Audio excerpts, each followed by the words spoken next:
all kinds of creative action takes place. You see how Raulbai has love for me. And in this place, you all also got new ideas of creating a beautiful thing. And as love will increase, your creativity will develop. So the basis of all creativity of Saraswati is love. If there is no love, there is no creativity. It's even in the deeper sense, if you see, people who have created all the scientific things are also out of love for the masses, not for themselves. Nobody has produced anything for themselves. If they make something for themselves, it has to be strong for universal use, otherwise it has no meaning. Even if you say atom bomb and all these things are created from science, they are also very protective. If they had not created those, people would not have taken out their minds from war. Now nobody can think of having a big war. Of course they are having own wars, but that also will gradually stop when they will be fed up. So all the activity on the right hand side of Saraswati basically has to end up in love, starts with love and ends up in love. Whichever does not end up in love, coils up and finishes. It just disappears. So you can see that even matter which is not used for love just finishes.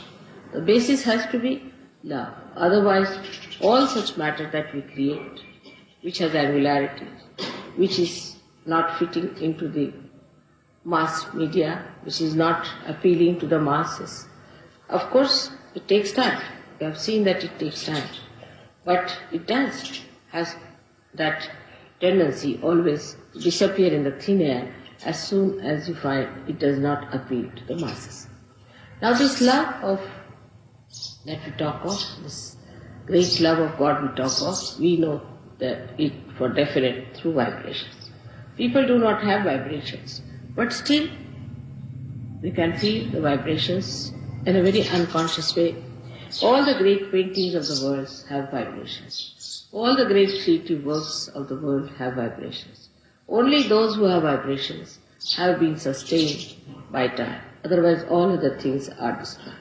There must have been monuments and horrible statues and horrible things that have been created long time back, but were all destroyed by nature and they could not stand the impact of the Kala, that is the destructive power of time. So all that is sustaining, all that is nurturing, all that is ennobling comes from this sense of love which is within us, very much developed, but within others also who are not yet realized. Ultimately the whole world has to realize that one has to go to that ultimate love of God, otherwise it has no meaning. Now you have seen in art, people have taken to other methods of appealing to people by using cheap things and very vulgar things, just to make people think that this is art. But this will all disappear.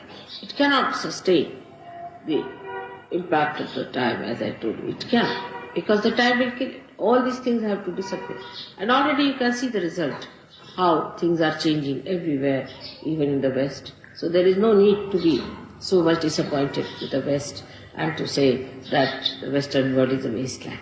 It is going to be all right, and it has to be done. Especially it has done a lot of puja of Saraswati, I should say, in the West. Much more that they have done in India, because they have gone to learning, they have tried to find out so many things. But only thing they forgot that it is a goddess of learning. Everything comes from the goddess, that's what they forgotten. And that's why all the problems have been created. If there is no spirit in your learning, if there is no source of the goddess in your learning, then it is absolutely useless. If they had realized that there is the spirit that is working it out, they would not have gone that far. And that's what I was warning the Indians all through, that you are now taking to industrial revolution in a way. And to avoid all the complications of industrial revolution, you must try to know the spirit. If you do not know the spirit, you will have the same problems as these people have, because they are also human beings, you are also human beings. You will go the same way, at random you will run, and there will be problems, the same problems as the Western people have seen. Now, Saraswati's blessings are so many that one cannot describe in such a short time. And the Surya has given us so many powers that it is impossible to tell them even in one lecture, even in 10 lectures. But how we go against Surya and how we go against the Saraswati while doing the worship of Saraswati is to be seen very clearly within ourselves. For example, the Western people are very fond of Surya because they have no Surya with them. But they go too far with it, as you know, and create complications within themselves of Surya. But the main thing that one has to achieve through Surya is the light within. Is the light within. And if Surya chakra at the Agya level is occupied by Lord Jesus Christ, then it is even more essential that the purity of life, what we call niti, is the morality of life. The morality itself has become very much sort of an argument in the West. People don't have any sense of absolute morality. On vibrations, of course, you do. But they have gone all against it. Those who are the worshippers of Jesus, those who are the worshippers of the Surya, of the Saraswati, have all gone against the powers of Surya, just disobeying it. Because you cannot be a Surya if you do not have a proper sense of morality and holiness. The Surya itself brings light. You see everything. So many qualities Surya has got. It dries up everything that is wet, dirty, filthy. It dries up all these places which create parasites. But so many parasites are created in the West. Not only parasites, but there are horrible cuts and horrible things which have come into those countries, which is supposed to be full of light. And in that darkness, they exist. Darkness about the spirit, darkness about their own knowledge, and darkness about love.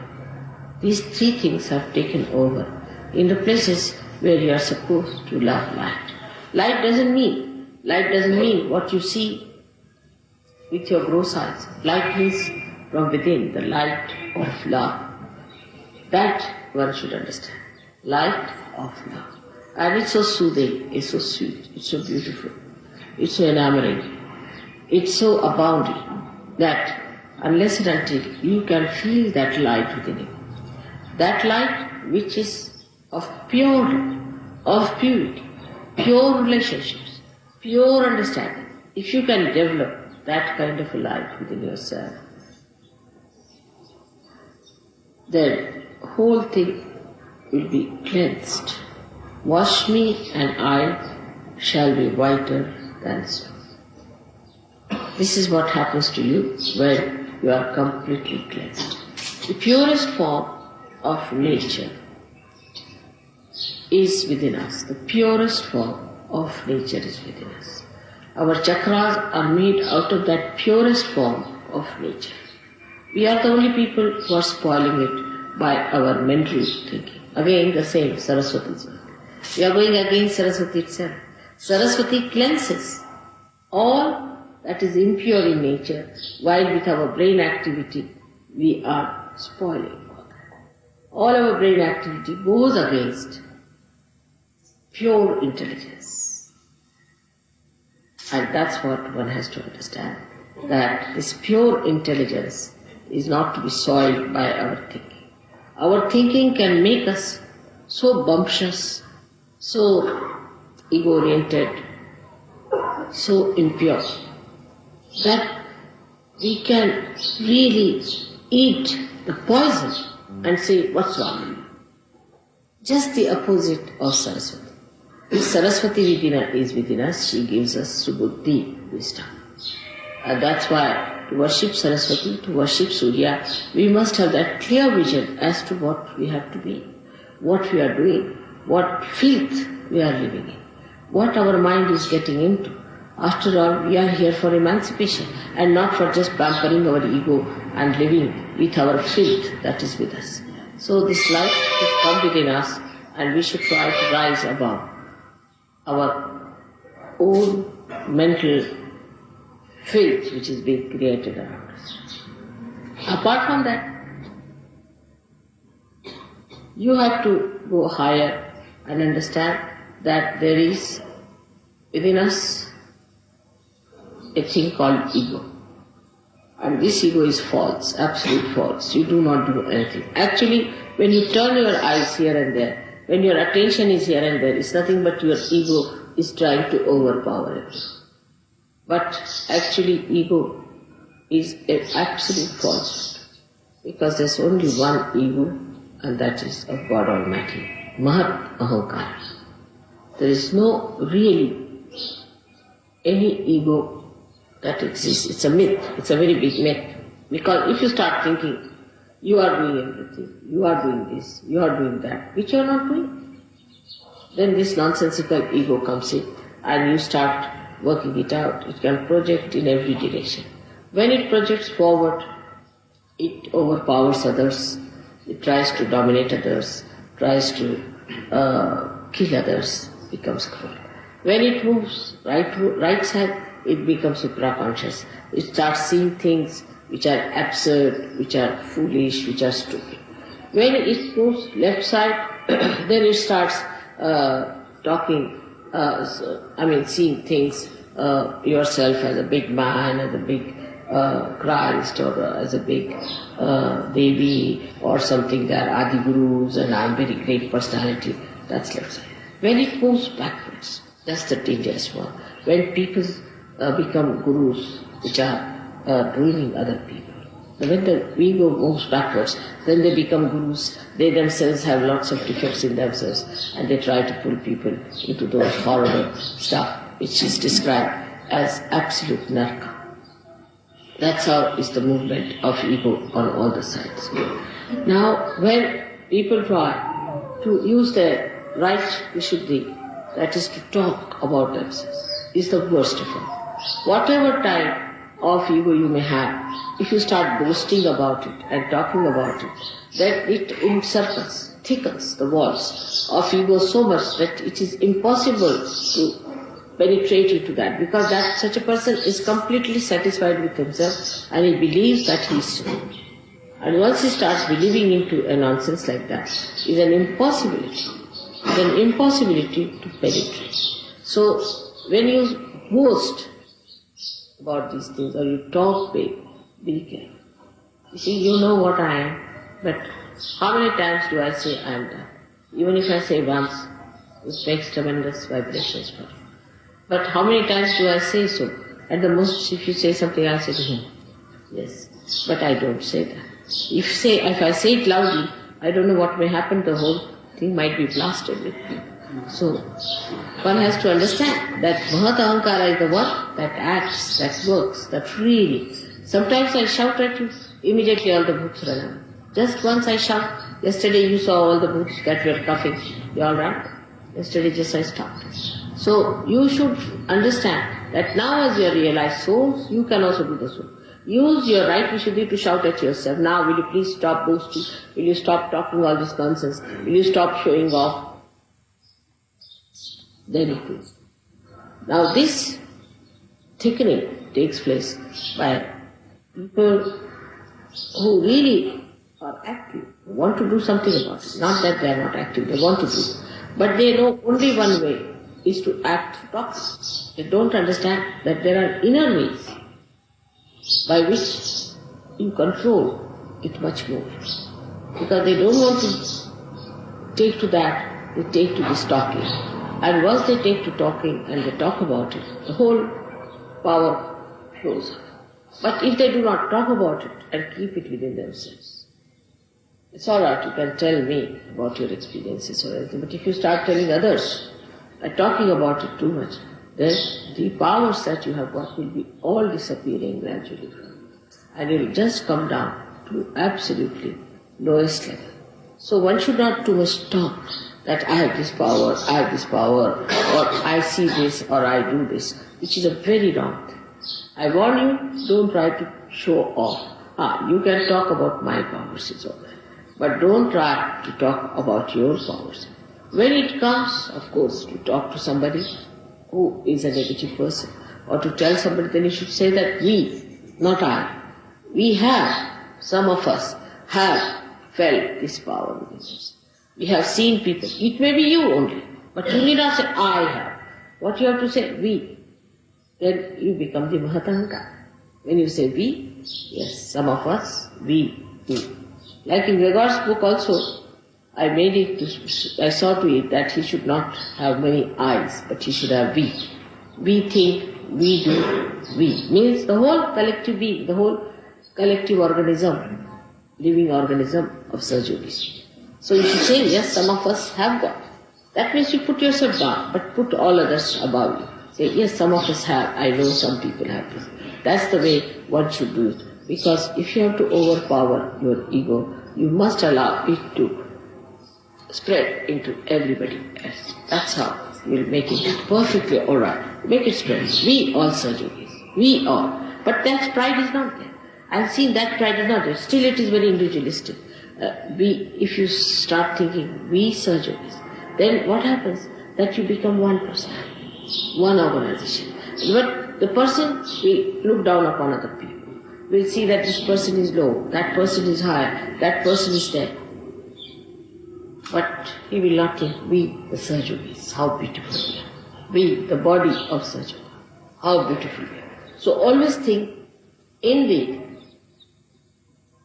the words of we. So your ego will become much less, much less, much less. And the same ego which looked so funny and absurd will form tomorrow, the Ekadashi. Today's individual ego will merge into Ekadashi. But we all must remember to say we all the time. This is what is today's day is great day for us to change, because the sun has changed its mood now.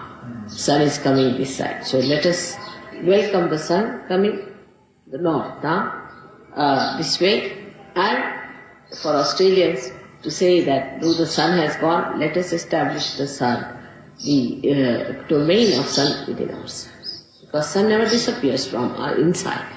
So that is how we have to take a mood by which we should think of one personality. All of us together. All of us together. And anybody tries to be something separate or different, he'll drop it. I'll drop it. Whatever it may, it will drop it. So you just don't worry. Anybody who tries to be singled out or anything, everybody must do whatever they like to nurture the whole, to help the whole, to emancipate the whole, but not to in any way put anyone down or less. Because this is not the way the Sahaja Yoga is. Sahaja Yoga only works in collectivity. And the one who has developed this permeating spirit is a real Sahaja Yoga. Who has not, is not. Whatever you may think of yourself, I have nothing to say. But this permeating personality, which moves from places to places, whether you talk or not, like your mother is. Whether I meet you or not makes no difference, but I am permeating through all of you. By little things also, I am there with you. So like that, try to permeate into each other and see the beauty, and you will enjoy yourself the best, because that is the biggest thing.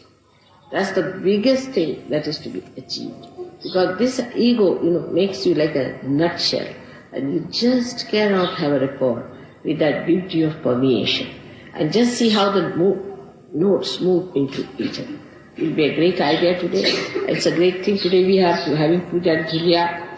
Like the Julia means the dust.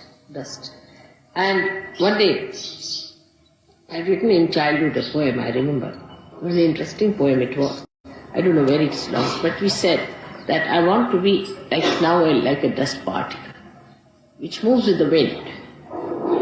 goes everywhere. Can go sit on the head of a king, or can go and fall at the feet of someone. It can go and sit on a little flower, and it can go and sit everywhere. But I want to be a particle of dust that is fragrant, that is nourishing, that is enlightening. Like that. I had written a very beautiful poem. I must have been about 7 years of age, I remember, to be a dust particle. I remember that very clearly, long time back, that I should be a dust particle so that I'll permeate into people, which is a very big thing to become a dust particle of that kind. To that whatever you touch, you see, that becomes a level. Whatever you just feel, that has fragrance. It's such a great thing to be like that. And that was my desire, and it has been achieved. At that young age, I had this idea of becoming a dust particle, and today just while talking to you, I remembered that I wanted to be that, and that is what this place is. And Raulve is like that. She's a very simple woman, and she lives like a very simple person, but she has a sense of permeation. And now there are so many Sahajogis yesterday who came. I'm sure they'll take it up, Sahajoga, very well. There are lots of Sahajogis from Dhulia now, and I'm sure there are going to be more people. I hope you have met all of them. Make friends with all of them. Try to know them, who they are. They may not know English, so get somebody to translate. Talk to them and be nice to them. Be friendly with them. I want you to meet them for permeation. You should know who are the people here, who are in Nasi, because somehow we never meet the Sahajogis, you see, who are in that particular place. And when we go back, we have only 1 or 2 addresses. It's not a good idea. Try to see how many people there are. Ask about their questions about them and all that. This permeation is only possible when your ego starts permeating all around. This is the way to overcome the problems of the right side, and that is how to worship Saraswati. Because Saraswati has a veena in her hand, and that veena is the primordial instrument which she plays, like music. And the music penetrates into the heart. You don't know how it goes into you and how it works out. And that's how a person who is a Sahajogi should permeate like music into everything. She has so many qualities, as I told you, which cannot be described in one lecture. But one of the greatest qualities of hers is that she ends up into subtler things. Like the Mother Earth will end up into fragrance. Music will enter into melodies. Like that, whatever she creates ends up into something greater. Matter, whatever she produces, ends up into aesthetics. If matter does not have aesthetics, then it is gross. Like that, everything. Now, you will say, what is water? Water becomes the river Ganges. These are the subtler. So, the matter gets into subtler things because it has to permeate. It has to permeate. So, everything, whatever it is, and the best of all is the air. That air becomes the vibrations. So you can see how whatever has come out from this matter, from these 5 elements, becomes that subtle thing. Of course, the left side and right side both work it out, because the love has to work on this, and when love acts on matter, it becomes. And that is how one has to look at their own lives to make it a beautiful combination of love and matter. May God bless you. आता धुळ्याच्या सहयोगांसाठी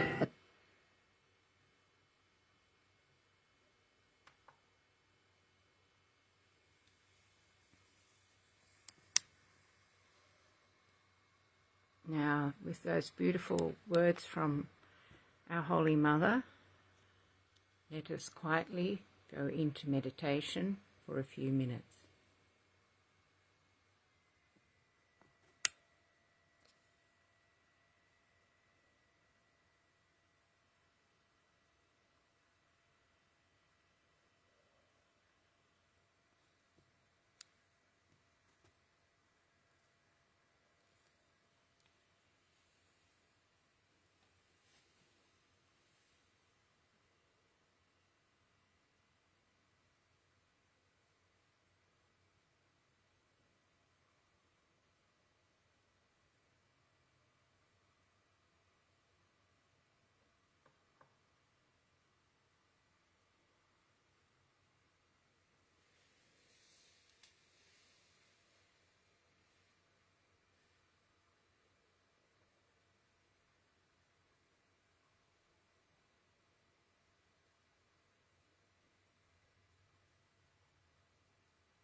Now let us slowly bring our attention back and we can say one mantra to Shri Mataji Ankara Sakshat. Om Twameva Sakshat Shri Mataji Ankara Sakshat Shri Adi Shakti Mataji Shri Nirmala Devi Namo Namaha.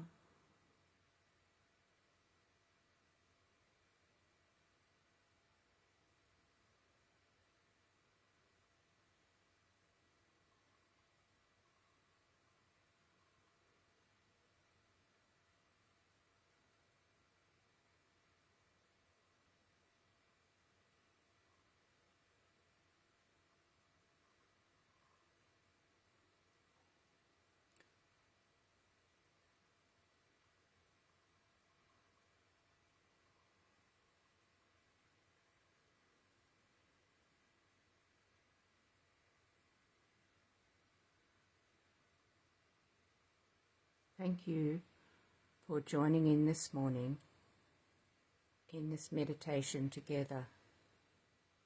May our egos dissolve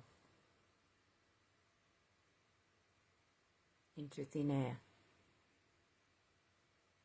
and may we be connected more with our Holy Mother through her divine grace. Jai Shri Mataji.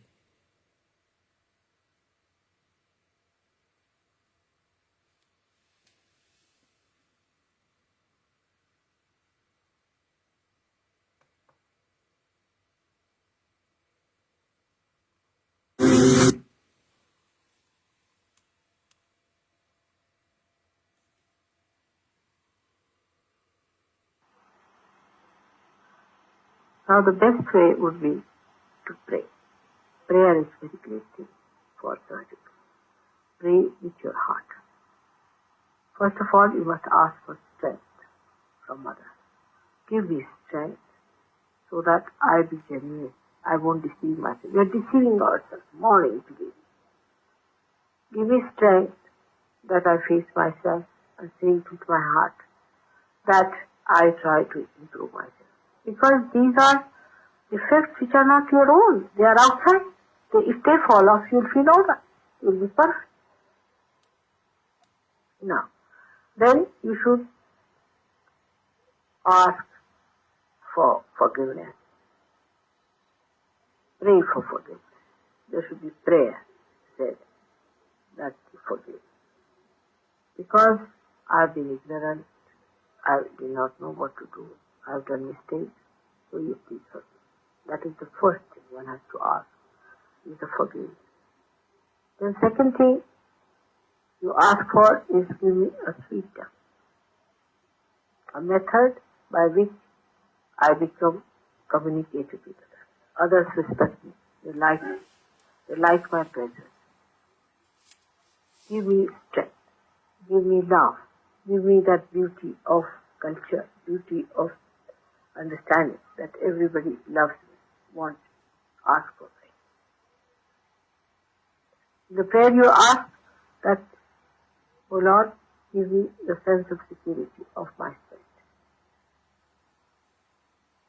so that I do not feel insecure, by which I trouble others or get angry. Give me sense of my own dignity, so that I do not feel that I am belittled or somebody has belittled me. If you are at a higher position, nobody can belittle you. It's only you belittled by your foolishness and tomfoolery. Ask for strength that give me my witness to it. Give me satisfaction. Ask for satisfaction. Let me feel my satisfaction from what I have. Whatever I have, whatever I eat, everything takes my attention away from all these things. you know that your attention is in the stomach. And those who are very much interested in food will get liver, in any case, whatever you may try.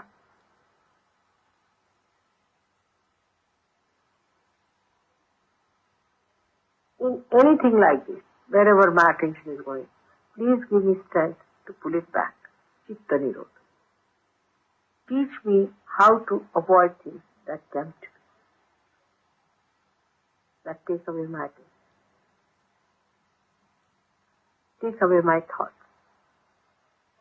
Give me witness state by which I see the whole drama. Let me never cite others and criticize others. Let me see my mistakes, not others. Let me see why people are not happy with me.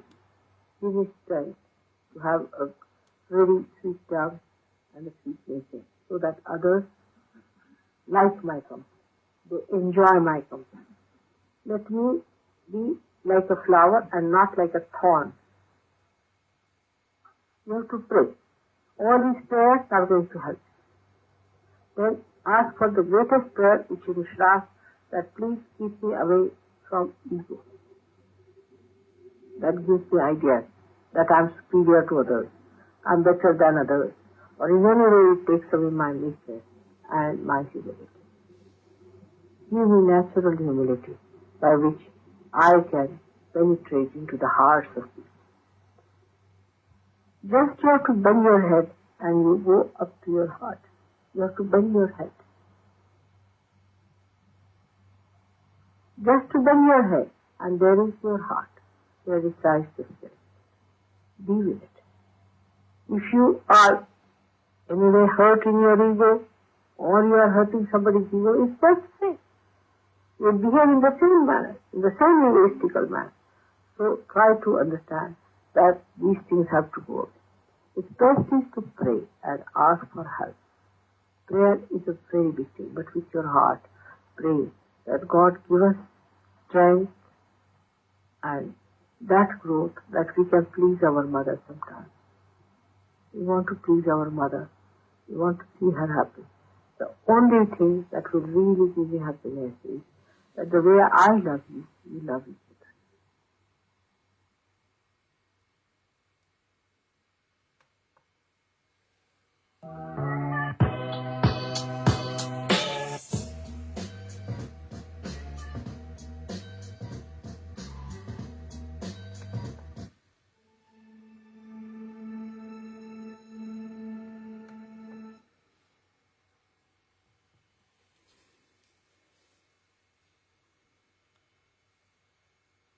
Thank you for all joining in this morning in meditation together.